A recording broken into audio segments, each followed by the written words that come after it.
नमस्कार साथीहरू। अब यो चाहिँ मैले भिडियो के को लागि बनाउँदैछु भन्दाखेरि नयाँ अपडेट पठाउने जुन अब छिटो पैसाबाट खल्तीबाट जुन हामीले पठाएको ड्यु गर्दै आएको थियो, यो तिर्ने अप्सन चाहिँ अहिले हटाएको छ।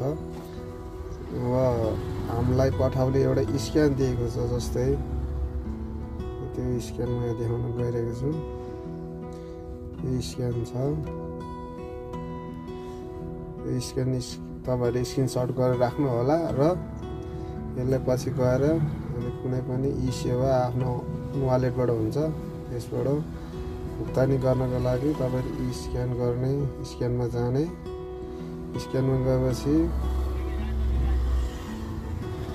एड ग्यालेरीमा जाने, एड ग्यालेरीबाट यो पहिला लिएको स्क्यान लिने, स्क्यानलाई छनौट गरेर यहाँबाट तिर्नुपर्ने ड्यु एमाउन्ट कति हाल्नुहुन्छ त्यो हाल्ने, एमाउन्ट लेख्ने। त्यसपछि यो रिमार्क्समा तपाईँको पठाउमा दर्ता भएको नम्बर मजाले हालेर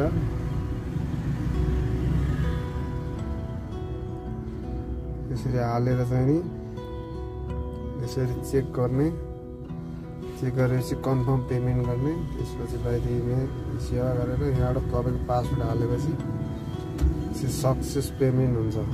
पेमेन्ट सक्सेस भएपछि तपाईँले डिटेल हेर्न सक्नुहुन्छ। यसलाई हेरेर यसलाई अब सेभ गरेर राख्दै नि भयो, नराख्दा पनि भयो। यसो गरेर चाहिँ हामीले 1.5-2 घन्टामा हामीले तिरेको पैसाको ड्यु एमाउन्टबाट घट्ने